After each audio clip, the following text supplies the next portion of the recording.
Hello friends, કેમ છો બધા? મજામાં જ હશો? ઓકે. તો કાલના આપણા વિડીયોમાં એટલે હ્યુમન વોન્ટ્સના ફર્સ્ટ પાર્ટની અંદર આપણે શું જોયું હતું? હ્યુમન વોન્ટ્સના કેરેક્ટરિસ્ટિક્સ જોયા હતા, બરાબર? તો મનમાં અત્યારે યાદ કરવાનો ટ્રાય કરજો હ્યુમન વોન્ટ્સ કયા કયા ટાઈપ્સની હોય છે, કેટલા કેરેક્ટરિસ્ટિક્સ કેવી હોય છે, બરાબર? હું તમને થોડું ઘણું યાદ કરાવી દઉં કે human wants are insatiable, particular wants are satiable, competitive, complementary, urgency, human wants બરાબર ડિપેન્ડ છે અર્જન્સી પર. તો બધા પોઈન્ટ્સ એટલે કે એના કેરેક્ટરિસ્ટિક્સ છે કે હ્યુમન વોન્ટ્સના લક્ષણો છે એ આપણે જોયું હતું, right?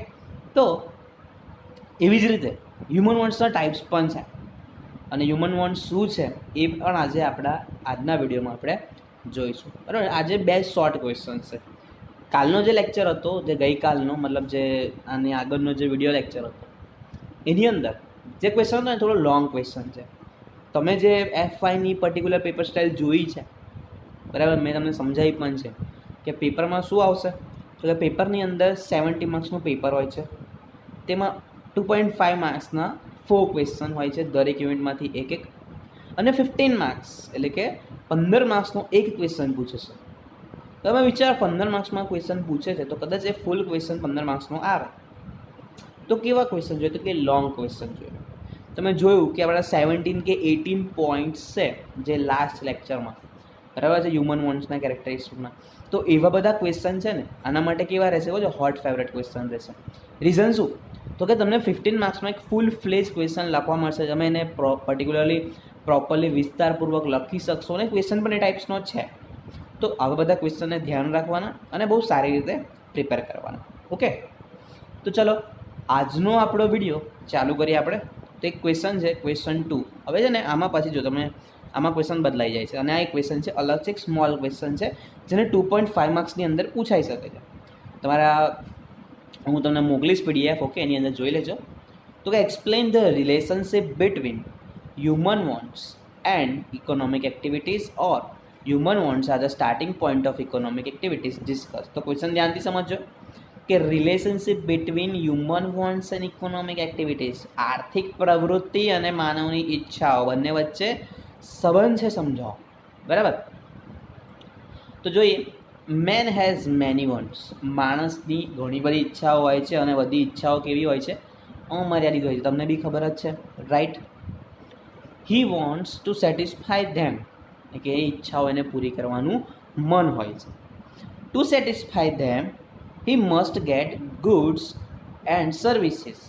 To get goods and services, he must pay prices. To pay prices, he must have money.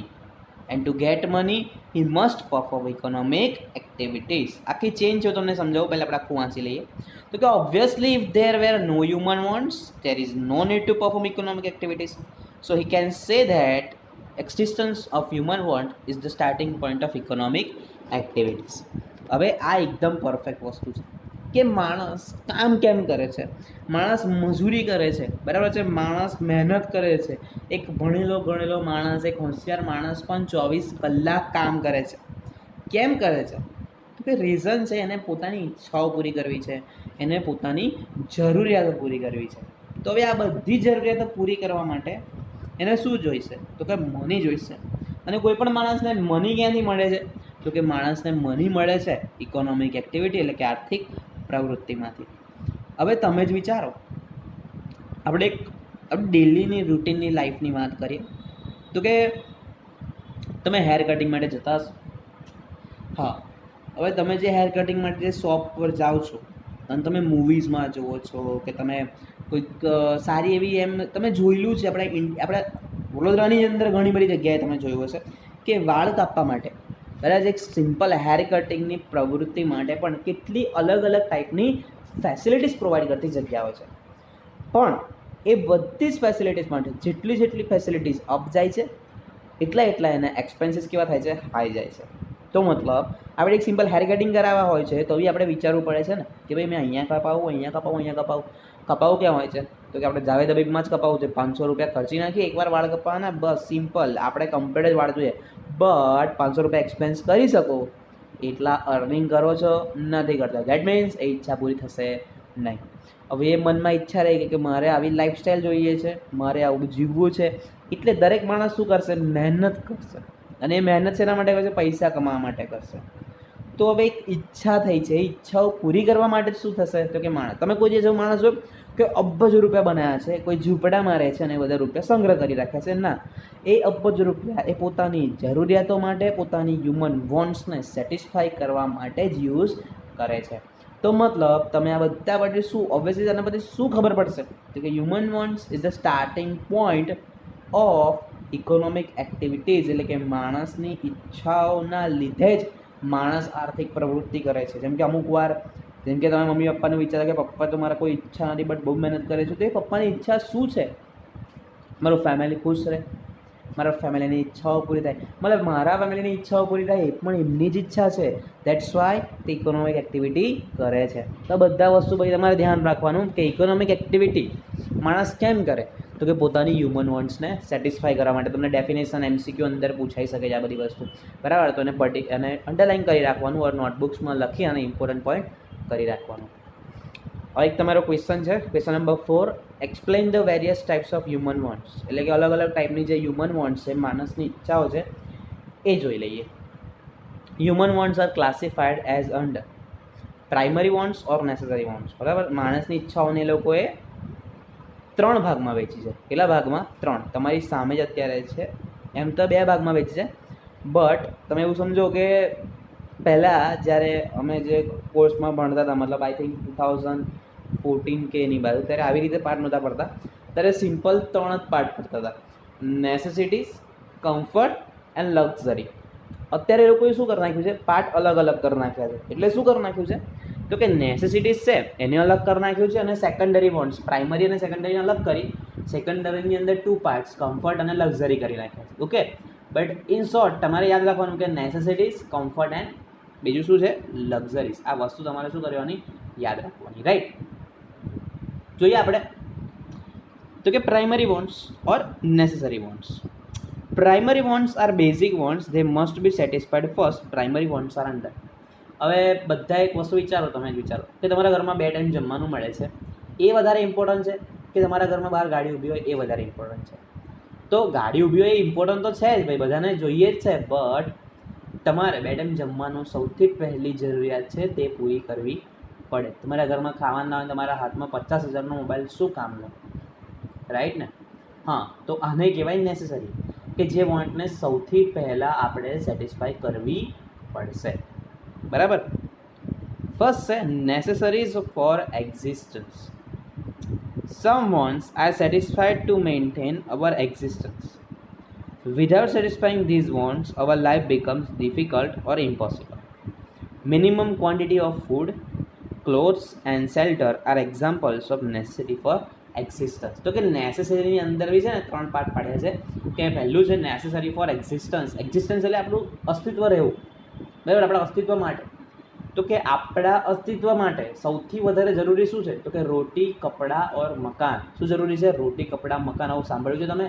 તો કે રહેવા માટે એક છત હોવી જોઈએ, 2 ટાઈમ જમવા માટે એક પર્ટિક્યુલર થોડુંક તો થોડુંક પણ આપણે ટકી રહીએ એવું શું જોઈએ? તો કે ખાવાનું જોઈએ, અને લાસ્ટ બીજું શું જોઈએ છે? તો કે કપડાં જોઈએ છે શરીરને ઢાંકવા માટે. આટલી બેઝિક વસ્તુ માણસના જીવનમાં સૌથી જરૂરી છે. આ તો એને સૌથી પહેલાં શું કરવી પડશે? પૂરી કરવી જ પડશે, રાઈટ? એના પછી આવે છે necessaries for efficiency. Some wants are satisfied to raise our efficiency. A table and a chair for a student, a telephone for a businessman, a car for an industrialist, and etc. are examples of necessities for efficiency. તમારા કામ અને તમારી જરૂરિયાતોને એકદમ efficient બનાવવા માટે, તમે સારી રીતે કામ કરી શકો એના માટે જે જરૂરી છે ને એને કહેવાય નેસેસિટીઝ ફોર એફિશિયન્સી, બરાબર છે? જેમ કે તમે એક વસ્તુ વિચારો, એક સ્ટુડન્ટ માટે એક ચેર અને એક ટેબલ, બરાબર છે? આ બધી વસ્તુ છે ને એને જરૂરી છે. તમે એને કમ્ફર્ટ ના કહી શકો, એને બેઝિક નેસેસિટી કહેવાય. બિકોઝ તમે એક વસ્તુ વિચારો ને, તમે જ્યારે ભણવા બેઠા હોય તો તમને કમ્ફર્ટનેસ હોવી જોઈએ. તમને ભણવા બેસો છો તો તમને ફાવવું જોઈએ કે યસ આ નેચર, એક એવું સમજો તમે એક વાતાવરણ એવું મળી રહે, તો તમારો ગ્રાસ્પિંગ પાવર બી વધે, તમે વધારે સારી રીતે મહેનત પણ કરી શકો. એટલે આ કમ્ફર્ટ નથી, આ એક નેસેસિટીઝ છે કે સ્ટુડન્ટને ભણવા માટે એક આટલી બેઝિક વસ્તુ તો હોવી જોઈએ. એ તો દરેક માણસને એવી રીતે બિઝનેસમેનને ટેલિફોન જોઈએ કે ભાઈ એને વાત કરી શકે, એને કન્ટિન્યુ શું હોય ફોન પર બિઝનેસ ચાલતા હોય તો એને સૌથી વધારે જરૂર છે ટેલિફોનની. ઇન્ડસ્ટ્રીયલિસ્ટને કારની, કારણ કે અલગ અલગ જગ્યાએની ઇન્ડસ્ટ્રીઝ હોય, બરાબર છે, તો એને જરૂરી છે બિકોઝ એના નીચે આટલા બધા કામ કરે છે, એની પર્સનાલિટી, બરાબર છે, એનું કામ કરવાની એક રીત છે, આ બધી વસ્તુ છે એની એ કેવી રીતે ફરે છે એ ઇમ્પેક્ટ પાડે છે એના માણસો, અને એના માટે એને કાર શું છે નેસેસિટીઝમાં આવે છે, બરાબર છે. એમ કાર લક્ઝરીમાં આવે, બટ ઇન્ડસ્ટ્રીયલિસ્ટ માટે કાર નેસેસિટીઝમાં આવે. ઓકે, પછી છે કન્વેન્શનલ નેસેસિટીઝ, બરાબર છે, કે a man lives in an organise society is a social animal. આ તમે સાંભળ્યું ને કશે હમણાં લાસ્ટ વિડીયોની અંદર જ તમે એવું સમજો ને કે આવું આવતું હતું કે man live in organise society and he is a social animal, બરાબર. Every one of us is a slave of custom. Same paragraph જોયો ને તમે, બરાબર. Conventional human wants are conventional, આવો એક પોઈન્ટ હતો, આખો પેરેગ્રાફ જો સેમ જ હશે. So we must satisfy certain wants become of custom of our society. હવે આપણે આપણી ઈચ્છાઓ પૂરી કરવી જ પડે.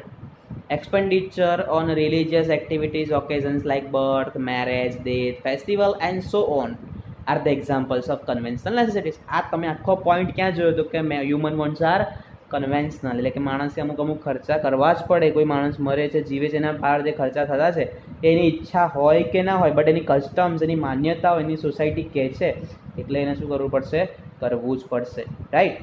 ઓકે, પછી જે સેકન્ડરી વોન્ટ્સ એમાં આવશે બે, કમ્ફર્ટ એન્ડ લક્ઝરીઝ. આ ઇમ્પોર્ટન્ટ છે. નેસેસરી પછી છે ને આપણે કમ્ફર્ટ જોઈએ. આપણી જ્યારે બેઝિક જરૂરિયાતો કે જે પ્રાથમિક જરૂરિયાતો છે એ પૂરી થઈ જાય ને એટલે પછી આપણે શેના તરફ જોઈશું ખબર છે? આપણે કમ્ફર્ટ, કે આપણી કમ્ફર્ટ લેવલ થોડું ઇમ્પ્રૂવ થાય. તો કે શું છે જોઈએ આપણે? Some want are satisfied to raise happiness or comfort in our life. These wants are called as comfort. આ જમાનામાં, એ જમાનામાં કમ્ફર્ટ એટલે ફેન, બટ આ જમાનામાં કમ્ફર્ટ એટલે એસી. આ જમાનામાં લક્ઝરી એટલે સેન્ટ્રલ એસી. મતલબ અત્યારે ડેવલપમેન્ટ, પ્રોગ્રેસ, સિવિલાઇઝેશન એટલું હાઈ થઈ ગયું છે ને કે બધાના સ્ટાન્ડર્ડ ઉપર આવી ગયા છે. તમે એક સ્મોલ હાઉસની અંદર પણ એસી જોઈ શકશો, એક સ્મોલ હાઉસની અંદર પણ એક કાર જોઈ શકો. એક મિડલ ક્લાસ ફેમિલી પણ એક કારમાં ફરતું હશે. કેમ? તો કે અત્યારે લોકો માટે કમ્ફર્ટના જે સ્ટાન્ડર્ડ હતા, કમ્ફર્ટનું જે માન્યતા હતી શું થઈ ગઈ છે? બદલાઈ ગઈ છે. Okay, these wants make our life more comfortable and better. એટલે કે ભાઈ ઈચ્છાઓ, એ બધી ઈચ્છાઓ કઈ છે કે તમારી લાઈફની નેસેસિટી તો પૂરી થઈ ગઈ છે, મતલબ જીવશો તો ખરા, બટ એ જે જીવન જીવો છો, બરાબર છે, તો એ જે જીવન જીવી રહ્યા છો ને એની જે કમ્ફર્ટનેસ છે, એની જે પેલું શું કહેવાય, એક બેઝિક સગવડ, આપણે નહીં કહેતા કે સુખ સગવડ, એ જે સુખ સગવડ છે એટલે કે comfort. A separate study room and cushion chair for a student are examples of comfort. બરાબર, ગાદી બાદીવાળી એક મસ્ત ખુરશી મળી જાય, પોતાનો પર્ટિક્યુલર રૂમ મળી જાય, એક ટેબલની ઉપર મસ્ત લેમ્પ મળી જાય, લાઇબ્રેરી બુક માટે એક ડેસ્ક, મતલબ બુક્સ મૂકવા માટે એક ડેસ્ક મળી જાય, મતલબ ફેસિલિટીઝનો ભંડાર થઈ જાય. કમ્ફર્ટ. આ બધી વસ્તુ શું છે? એના કમ્ફર્ટનેસ વધારે છે, એની સગવડતાઓ વધારે છે. એટલે જ્યારે એક ચેર અને ટેબલ ઇનફ છે એના ભણવા માટે, એ નેસેસિટીઝ છે. બટ આ જે ગાદીવાળી ખુરશી છે, ટેબલ છે, મસ્ત ફિનિશિંગવાળું ટેબલ લેમ્પ આપેલો છે, બધી વસ્તુ, ડેસ્ક આપેલી છે, બધું એ મૂકવા માટે, બુક્સ મૂકવા માટે, આ બધી વસ્તુ એની કમ્ફર્ટ છે, બરાબર છે. Benefits from comforts are less than money spent on it, but benefit in health and efficiency from necessity for efficiency is more. એવું કહે છે કે કમ્ફર્ટ પાડે એટલા રૂપિયા ખર્ચો છો ને એમાંથી એટલો ફાયદો નહીં મળતો. એ તો અવશ્ય છે કે તમે જ્યારે નેસેસિટી પર જે પૈસા ખર્ચો ને, નેસેસિટી સૌથી સસ્તી મળે, તેમાંથી ફાયદો બહુ વધારે મળે, માણસ જીવે છે એનાથી. સો બટ કમ્ફર્ટ અને લક્ઝરીમાં શું હોય? પૈસા ખર્ચો એટલા ફાયદા મળે નહીં, એનાથી બહુ ઓછા મળે. કારણ કે જો તમે લક્ઝરી તમારી સામે છે. Man does not stop even at comforts. After satisfying comforts he wants luxuries too. મતલબ એકવાર એની ઈચ્છા પૂરી થઈ ગઈ કમ્ફર્ટની તો એ લક્ઝરીમાં જશે, બરાબર. કેવી રીતે? તો કે after satisfying comforts he wants luxuries too. Luxury has been defined as something we could easily do without them. They do not increase our satisfaction but satisfy our ego. Further they increase jealousy among the people. તમે વિચારો, તમારા mobile મળી ગયો, yes મળી ગયો, but mobile મળ્યા પછી આપણને થાય કે યાર મને આ નહીં જોઈએ, તો મને સેમસંગ S20 અલ્ટ્રા એ જ જોઈએ, 1,10,000નો મોબાઈલ જ જોઈએ, મારે iPhone 70,000નો જ જોઈએ, OnePlus જ જોઈએ. તો આ જોઈએ, લઈ આવ્યા, પછી શું થશે? મોબાઈલ ફોન કરે છે, એ મોબાઈલ બી ફોન કરે છે. તમારા મોબાઈલમાં ઇન્ટરનેટ ચાલે છે, એ મોબાઈલમાં બી ઇન્ટરનેટ ચાલે છે. તમારા મોબાઈલનો કેમેરો પણ સારો હતો, આનો પણ સારો છે. હવે તો એમાં બી ડિફરન્સ નહીં રહ્યો, બરાબર. પહેલાં એવું બધું હતું. રેમ બી સસ્તા મોબાઈલમાં મળી જાય છે એટલી, આમાં બી એટલી મળે છે. તો તમારો ઈગો સેટિસ્ફાય થશે, તમારો મેલ ઈગો બરાબર છે કે ભાઈ મારી પાસે આ છે, એના સિવાય આમાં કશું સેટિસ્ફાય થતું નથી. તમારા પૈસા જાય છે બટ સેટિસ્ફેક્શન રિટર્નમાં કશું નથી. લોકોમાં જેલસી વધે છે ખાલી. Costly furniture, luxurious car, use bungalow. હવે તમને એક્ઝામ્પલ આપે છે કે લક્ઝરી એટલે શું. Club membership and etcetera are examples of luxuries. These are unnecessary and one live a healthy and useful life even without them. હવે આના વગર એક પણ વસ્તુ એવી છે કે જેના વગર તમે શાંતિથી ના જીવી શકો ના. બટ આ બધી વસ્તુ અત્યારે લોકો ખરીદે છે. કેમ? તો કે પોતાનો ઈગો સેટિસ્ફાઈ કરવા માટે, દેખાડો કરવા માટે, right. Money spent on comforts bring some compensation. એટલે કે અમુક કમ્ફર્ટ પર તમે પૈસા કહો છો તો એમાં તમને સેટિસ્ફેક્શન મળે, રૂપિયા વસૂલ થાય. બટ લક્ઝરી પર ખર્ચેલા રૂપિયા કોઈ દિવસ વસૂલ થશે નહીં. While money spent on luxuries brings negotiable return. Negotiable એટલે ખાલી તુચ્છ કહીએ ને આપણે, એ પ્રકારનું રિટર્ન મળશે. ઓન ધ કોન્ટેરરી એટલે કે એની બીજી side there may be positive loss or harm. કદાચ એમાંથી નુકસાન પણ થઈ શકે. પૈસા ખર્ચ્યા એ પાછા આમાં રિટર્ન કશું મળી પણ ન શકે. ઓકે, તો આ હતા હ્યુમન વોન્ટ્સના ટાઈપ્સ. નેસેસિટીઝ હતા. નેસેસિટીઝમાં 3 પાર્ટ: એફિશિયન્સી પ્રમાણે, કમ્ફર્ટ પ્રમાણે, તમારા એક્ઝિસ્ટન્સ પ્રમાણે. કમ્ફર્ટ્સ હતું અને લાસ્ટમાં હતું લક્ઝરી. કઈ બી ડિફિકલ્ટી હોય તો તમે મારો કોન્ટેક્ટ કરજો. Okay, good day.